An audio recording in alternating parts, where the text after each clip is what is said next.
International protocol, we salute you. Baba Baba Mariti.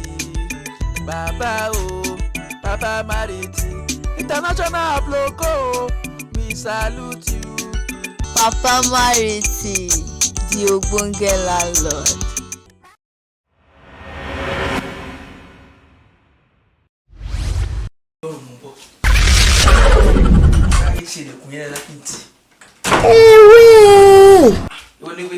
Jẹ́ wọlé náà. Àṣejù ni yàrá ibi tí wà òkè. Mo bá ṣe fẹ́ náà ni mo ṣe máa rí pé mo lè máa gbádùn yàtọ̀ lálẹ́.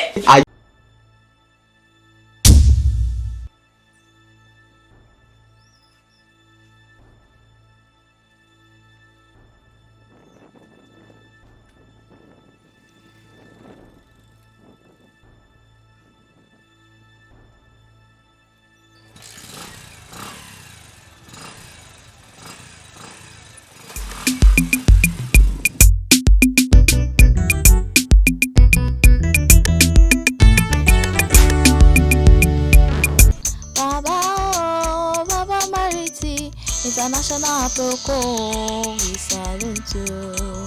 Baba Baba Mariti. Baba Baba Mariti. International protocol, we salute you. Papa Mariti, the ogbonge landlord. This is a dispatch rider. You have an order. Are you at home, sir? Please, I'm at the gate, sir.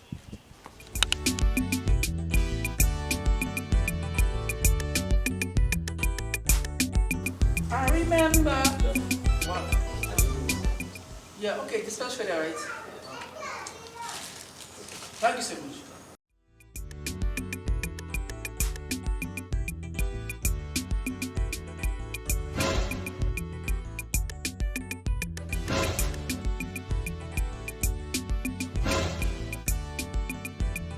Baba Mariti, na everything wey I see na him must talk.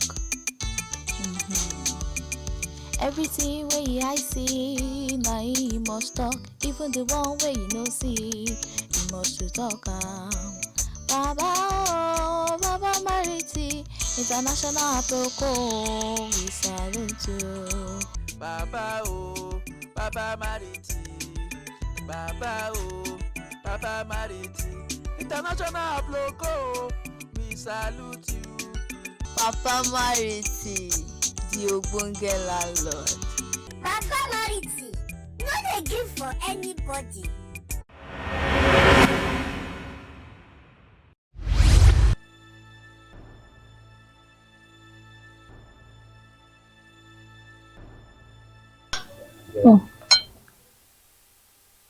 Uncle Suru. I've been waiting for you, girl. Don't be late, oh baby, ooh, girl. I've been waiting for you, yeah. I've been waiting for you, baby. Please don't be late, oh baby. Please don't be late, oh baby. I will surely be present. Níjọba ọ̀run. What type of plane is this? I will surely be present. Níjọba rẹ. I've been waiting for you, baby. I've been waiting for you, oh, baby. I've been waiting for you, baby. I've been waiting for you, baby. I will surely be present. Níjọba rẹ. You think say they wise? Àdàbà mi gbègèrè bí ẹgbẹ́ ẹyẹdẹ gbọ́ ẹyẹdẹ kúkú gbọ́ létiri lọ mẹ́tiri.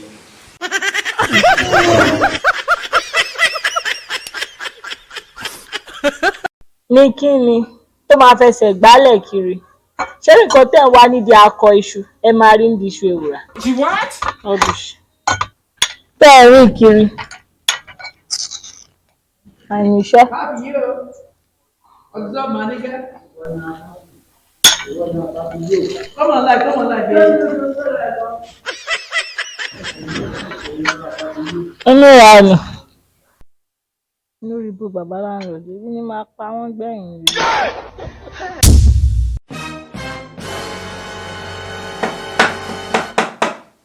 Hello, John. Ah, Hello, mommy. Papi yo, I'm coming.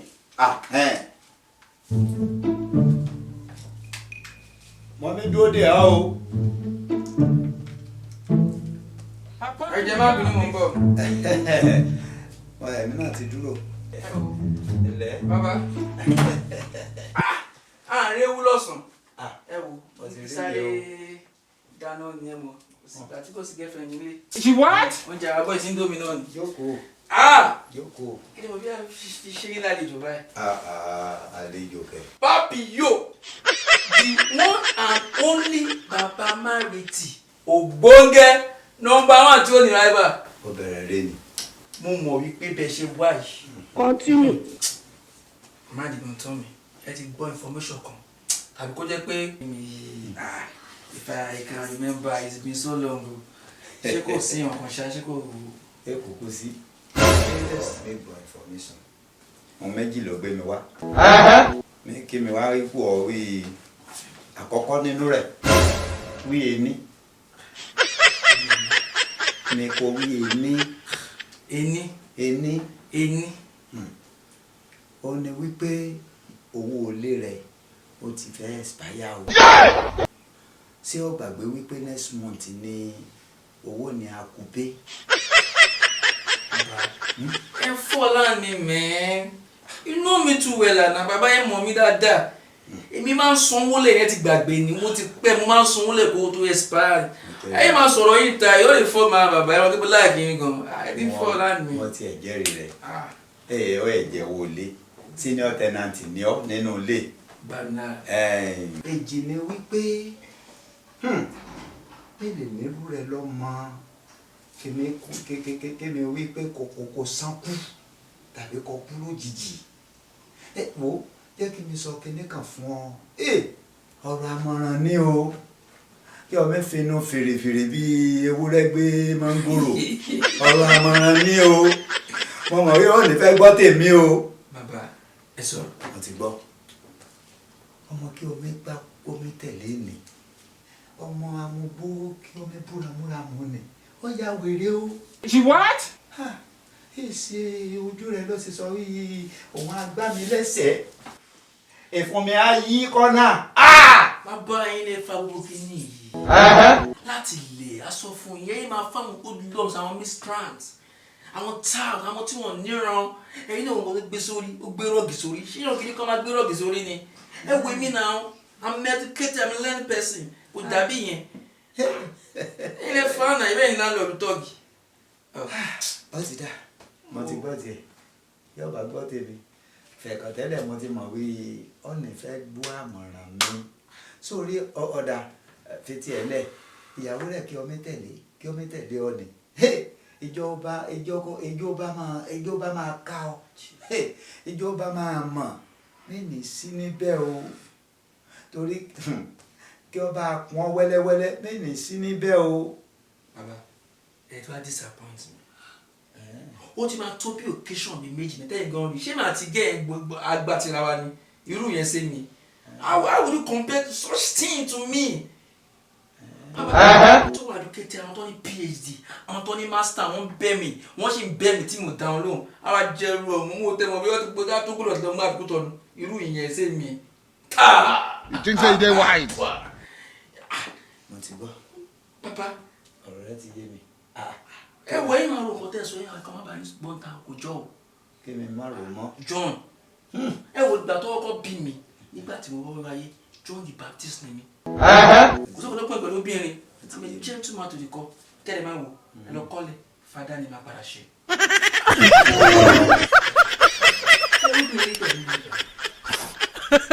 Yàtọ̀ sí àwọn kí mo ti rí tẹ́lẹ̀. Àwọn bí àwọn àbúrò mi tọ́ra kí n bàbá ẹ máa wọ̀ ni mo ṣe ń tó ìwọ̀n ẹ̀rọ jóná. Pé mo àwọn kí omi kọ́ ní jáàmù. God bless you. A máa ṣe àwọn Bible study fáwọn kan gbà kan àwọn kan a máa ń kọ́ wọn ní jam ẹ mọ̀ pọ́pọ́lọ́ mi pé pọ́pọ́lọ́ mi jí sí ìwé gan kó tó ṣẹlẹ̀ nìyẹn. John the Baptist Baptist man Baptist wọn ni. bọ́ọ̀lù ẹni gẹ̀ẹ́tì ni wọ́n. wo lẹ́lẹ̀ dúró mo mi lọ. Bàbá. Mo ń lọ rẹ ni. But wait a minute this man sabi thing. So this man know a lot of things wey dey happen. I talk am. And I dey tell this girl, but this girl no wan leave me. This girl no wan leave me. She just wan kill me for this house. Caso de todo, baba yìí tó tọrọ. But kí ẹ̀yin mo benefit lára ẹ̀ náà, mo ṣe dáadáa. Kò sí ọkàn na man to man.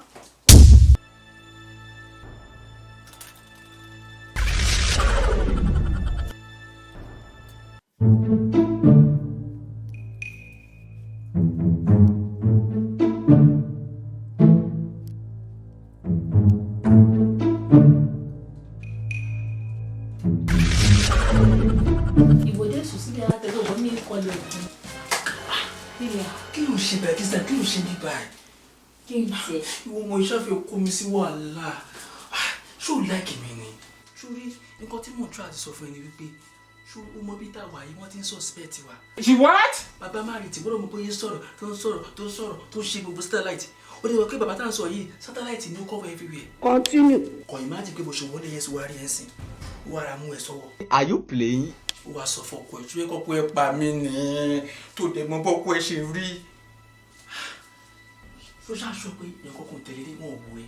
Ṣèbí mo jẹ́ ọmọdé. She what? Nǹkan tí mò ń sọ kan nìyẹn. Ṣóòrí Yorùbá ló máa ń sọ kinní kan. Ó bọ́ báyìí sọ. Ó sọ pé ejò tó bá ń yọ kẹ́lẹ́kẹ́lẹ́ tó bá ń yọ jẹ tàbí ìṣòro tó bá forí pamọ́ òun ló máa ń sanra ló máa ń padà tó tán. See this thing we are doing, o mọ̀ pé láàrin àti ẹ. Gbọ́ràn jàre kí ìwọ ìjọ ọmọ òkú ọ̀run ni. This afternoon, wọ́n gbé jíjẹ, wọ́n gbé mímu, ó jẹ́ òun mú o expect to máa rí mi lálẹ́. There you go again. Every time tó bá di pé nǹkan wálé ọmọ fi sọ̀rọ̀. Ẹ ṣó gbádùn èmi náà ni. Ajọ́ gbádùn ara wa kọ́ ni. Iṣẹ́ orphanage lẹ́yìn. Mo já ṣe nǹkan tá a máa ṣe. Sórí bàbá yẹn 4 hours ó máa jí òjò kò ká ṣe nǹkan tá a máa ṣe. Are you playing? Ó mì pé ọkọ ẹ ó ti sùn kọ́ nìyẹn. Obìnrin àfikún tẹ́ bá fẹ́ gẹ́ẹ̀tì nǹkan lókun. Èmi gan máa tẹ́ ẹ lọ́rùn mú bọ̀.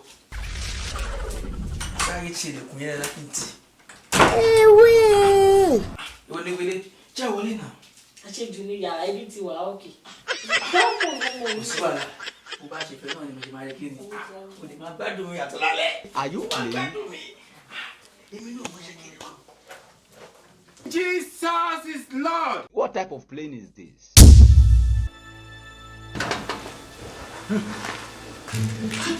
Apostle, we hear of this.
Ayé mi tèmi bá mi. You think say they wise? I am woman too much.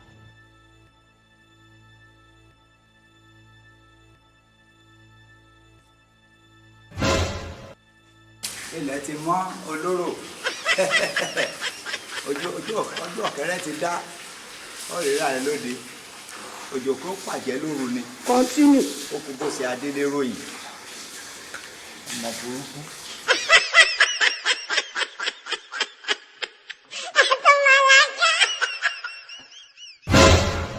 Wèrè lọ báyìí. Wá ìwọ ní wèrè gan. Bẹ́ẹ̀ni fọ́kàn wọn rí yàrá ìyá ẹ̀ ní ọ̀rẹ́ lọ́mọ rẹ̀ ń wá kiri inú ilé. Continue. Èwo ló ṣí? Bébì má bínú. She what? Bí mo fẹ́ lọ ra nǹkan tó fẹ́ jẹ náà ni. Mo kó náà máa ń jí jáde ni. Pẹ̀lẹ́ ṣáà má bínú jọ, má bínú. Ó mọ̀ pé ẹ kí ṣe máa sún fẹ́rẹ́ kí ṣe máa fi nǹkan fọ́ pa nǹkan mi rẹ̀. She what? Ṣàbà mú kìkì sílẹ̀kùn ló ṣe díẹ̀. lọ́yà mo ti gbọ́ kò ní bàjẹ́ fún ẹ bébí. I am woman too much. What type of plane is this?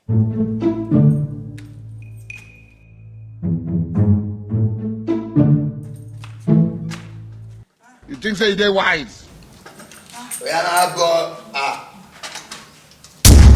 Apostle, we hear of this. tí ì bá ṣèkan náà obìnrin burú o ó ti mú un sí i lórí kábíyèsí ọlọ́run.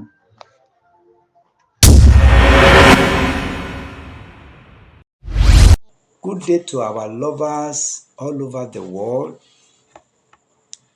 We really appreciate you for watching our program, our episode from episode 1 up to this episode 4.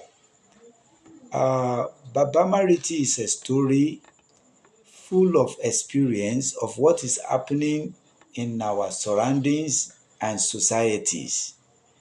It's almost happening everywhere, all over the world.